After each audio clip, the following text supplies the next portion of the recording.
Halo guys, jadi pada video kali ini saya akan mengajak kalian untuk review raket baru ya. Raket baru yang akan kita review adalah raket dari brand Li-Ning, dan ini raket yang menurut saya menarik. Raketnya apa? Yuk langsung aja kita review raketnya. Di sini saya membawa dua batang raket, yang satu sebagai komparasi dan satu lagi tentu raket yang akan kita review guys. Di sini saya membawa Ice Force Cannon ya, dan yang akan kita review adalah Ice Force Cannon Pro, versi Pro-nya dari Ice Force Cannon biasa guys. Dan tentunya ini menarik banget ya, karena dia ada tulisan Pro-nya, tentu ada yang lebih dan lebih wah daripada Ice Force Cannon biasa. Nah, nanti kita akan lihat bareng-bareng apa yang berbeda dari Ice Force Cannon Pro ini dengan versi sebelumnya. Dan pada video kali ini kita baru sebatas review spek dan detail dulu, dan juga penampakannya, dan kita akan melihat untuk berat dan PP real dari raket ini ya. Dan langsung aja kita mulai review raketnya ini guys ya. Kita akan review dan juga sedikit komparasi ya guys dengan Ice Force Cannon yang lama guys ya. Untuk harganya, nah kalau Ice Force Cannon yang lama itu kan di angka 600-700 ribuan. Kalau yang versi Pro-nya ini di angka 900 sampai 1 jutaan, tergantung pilihan paket yang kalian ambil. Kemarin saya ambil di harga 930.000, dapat satu batang raket dan juga cover modelnya seperti ini guys ya. Dan untuk raket ini ada dua pilihan warna, warna biru dan juga warna merah guys ya. Untuk cat, desain dan finishingnya kalau saya perhatikan ya sekilas ini sebenarnya ada kemiripan dengan Ice Force Cannon yang lama, cuma yang versi baru ini kayak kelihatan lebih wah guys ya. Nah, untuk catnya guys ini menurut saya bagus ya, rapi, finishingnya dibuat matte atau doff sama juga dengan yang lama, cuma dia tidak apa guys ya, tidak redup ya, tidak kelihatan lebih cerah, dan pilihan warnanya juga menurut saya ini terkesan bagus guys ya, terkesan fresh ya. Nah seperti ini. Kemudian di bagian framenya ya, nah untuk framenya ini standar, nggak compact ya, modelnya sama seperti yang lama. Kemudian jumlah grometnya juga sama 72. Nah ini yang membedakan guys, yang Pro dengan yang lama. Yang Pro ini ada grommet U di bagian bawah ya, 4 buah, sementara kalau yang lama ini dia nggak ada grommet U-nya guys ya.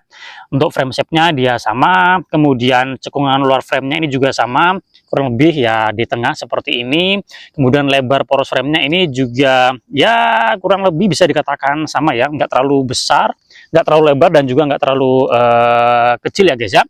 Oke, kemudian keterangan yang bisa kita perhatikan di bagian frame-nya, di sini ada Ice Force, kemudian di sini sebelah kanan ada HDF, Shock Absorption System, semacam teknologi, dan tentunya ini berbeda dengan yang versi lama guys ya. Untuk materialnya sama-sama high carbon. Kalau yang lama di sini menggunakan Sonic Boom System, sementara kalau yang Pro ini HDF, Shock Absorption System. Jadi ini teknologi yang menurut saya lebih wah dan lebih bagus ya tentunya dari Sonic Boom System ya.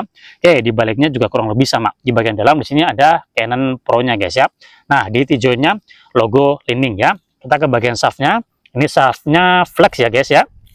Oke, perbandingannya dengan Ice Force Cannon lama, kalau yang lama ini flexnya lebih terasa guys ya, lebih terasa, jadi lebih lebay gitulah ya. Nah kalau yang Pro ini dia flex juga, cuma dia nggak lebay ya. Mungkin dari kalian bisa merasakan ini medium flex ya, jadi butuh sedikit tekanan untuk dia flex ya. Jadi menurut saya ini asik ya.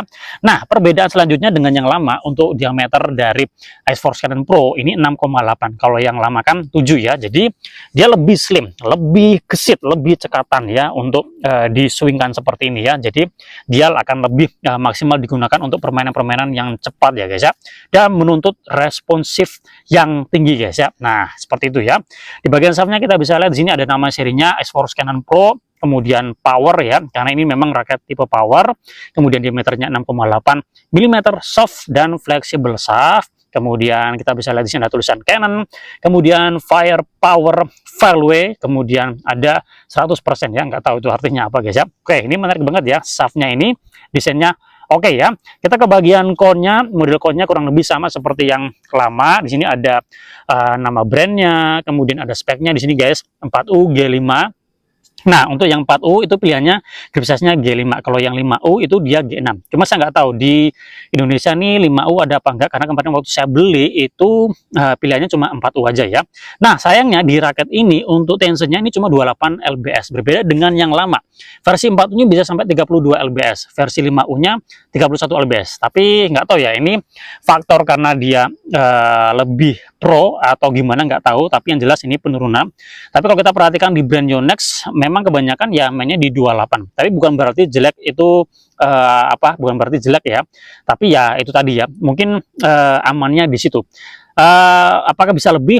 Bisa aja ya, tergantung nanti dari stinger kalian berani atau enggak, atau melihat raket ini mampu atau enggak ya. Tapi biasanya meskipun di sini tertera 28, tapi bisa lebih ya. Tapi saran saya kalian sesuaikan aja dengan yang ada di keterangannya ini guys ya. Oke, ke bagian yang lain di sini ada semacam mata. Kalau kita gerakan kiri, kanan, atas, bawah itu dia mengikuti guys ya. Jadi sama seperti yang sebelumnya guys ya. Nah, untuk handle-nya seperti ini. Grip size-nya G5. G5-nya lumayan asik juga ya, nggak terlalu besar guys ya. Ada label, kita skip aja. Kemudian untuk end cap-nya modelnya seperti ini, sama seperti yang lama guys ya. Nah, sudah kita ukur untuk berat dan BP-nya. Untuk beratnya jatuh di 83 sekian gram, jadi masih sesuai dengan speknya 40. Dan BP-nya ini guys 301 ya, jadi dia head heavy. Kalau kita perhatikan dengan BP segitu, jadi generated powernya ini lumayan guys ya. Kombinasi berat dan BP yang segitu, menurut saya ini swingnya masih asik, masih enak. Kemudian untuk bermain power tentunya akan asik ya. Kalau kita perhatikan di raket ini, tentu kalau yang S4 scanner lama itu kan ditujukan buat kalian yang suka bermain power, suka smash-smash, gebuk-gebuk, tapi punya power yang biasa, lebih buat beginner. Kalau yang versi Pro, ini tingkatannya lebih tinggi lagi. Tapi bukan berarti ya, kalau menurut saya, tidak bisa digunakan untuk pemula itu enggak. Tetap bisa digunakan, karena menurut saya ini juga ramah guys ya. Dan secara generated power juga akan terbantu dari shaftnya yang flex ya. Nah, cuma kalau pengen maksimal, kalian harus memaksimalkan bris kalian guys ya. Jadi raket ini bisa buat kalian yang pemula sampai intermediate, yang secara permainan suka bermain smash-smash, gebuk-gebuk, dominan pokoknya bermain smash ya, seperti itu guys ya. Oke, saya rasa video kita kali ini cukup sekian ya, review dan sedikit komparasi X-Force Cannon Pro dengan X-Force Cannon biasa. Nanti untuk review pemakaiannya ditunggu aja ya, kita lihat dulu ya senar apa yang akan kita pasangkan, dan nanti kita coba testing dulu, dan saya usahakan untuk segera memberikan review pemakainya. Jadi harap bersabar dan ditunggu aja ya. Terima kasih sudah menonton, semoga bermanfaat buat kalian yang mungkin sudah mencoba raket ini. Boleh sharing pengalaman kalian, kira-kira performa raket ini seperti apa. Kita jumpa lagi pada review-review yang lain.